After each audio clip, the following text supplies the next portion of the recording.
لیے بیٹھے گا، تسبیحات ہو، قرآن کی تلاوت ہو، ذکر و اذکار ہو. اور یہ بات یاد رکھو، اعتکاف پہ سنجیدہ لوگ اور بڑے لوگ بیٹھے. کچھ لوگ اعتکاف پہ چھوٹے چھوٹے بچوں کو بٹھا دیتے ہیں، مسجد کی بے حرمتی، اور بچے مسجد میں بھاگتے رہتے ہیں، دوڑتے رہتے ہیں، نہ کھانے کے آداب کا پتہ ہوتا ہے. تو وہ بچے بھی ہی بیٹھ سکتے ہیں جو سلجھے ہوئے ہوں، جن کو دین اسلام کا پتہ ہو اور مسجد کے آداب کا پتہ ہو. اور اعتکاف والا جو ہے وہ جنازہ پڑھنے بھی نہیں جا سکتا.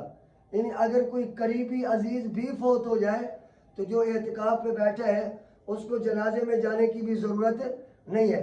اور اعتکاف کرنا سنت ہے، اور جتنا ادب کے ساتھ ہو سکتا ہے اتنا ادب کے ساتھ اعتکاف کرے. اور یہ جو خیمے ہوتے ہیں اعتکاف کے، یہ سنت مبارکہ ہے. ایسا نہیں ہے کہ آپ خیمے نہیں لگا سکتے، خیمے لگا سکتے ہیں اور کھلے عام بھی بیٹھ سکتے ہیں. اگر مسجد چھوٹی ہے اور لوگ بہت زیادہ ہیں تو یہ ہے کہ خیمے نہ لگائیں، سب مل کے بیٹھ جائیں اور دنیا کی باتیں نہ کریں. اور اگر مسجد بھی ہے اور اتنی مسجد ہے کہ لوگ خیمہ لگا کر بیٹھ سکتے ہیں تو خیمہ لگا کر بیٹھے، تاکہ ہر بندہ اپنے خیمے میں ہی عبادات کرے اور زیادہ وقت گزارے وہاں اور تسبیحات پڑھے.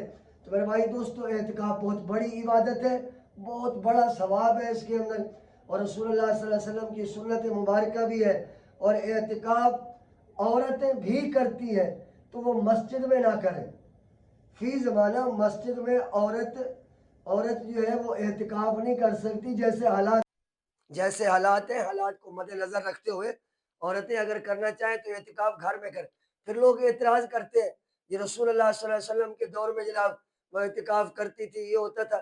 تو رسول اللہ صلی اللہ علیہ وسلم کے ظاہری وصال کے بعد حضرت فاروق اعظم عمر بن خطاب نے عورتوں کو مسجد میں آ کر نماز پڑھنے سے منع کر دیا تھا.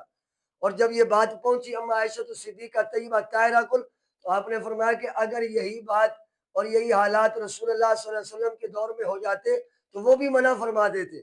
تو اس دور کی بات ہے، تو یہ دور تو آپ جانتے ہیں کیسا ہے. تو اللہ رب العالمین ہم سب کا حامی اور ناصر ہو. تمام مسلمان مرد جو ہے اللہ رب العالمین انہیں اعتکاف کی توفیق عطا فرمائے. وما علیہ الا البلاغ المبین.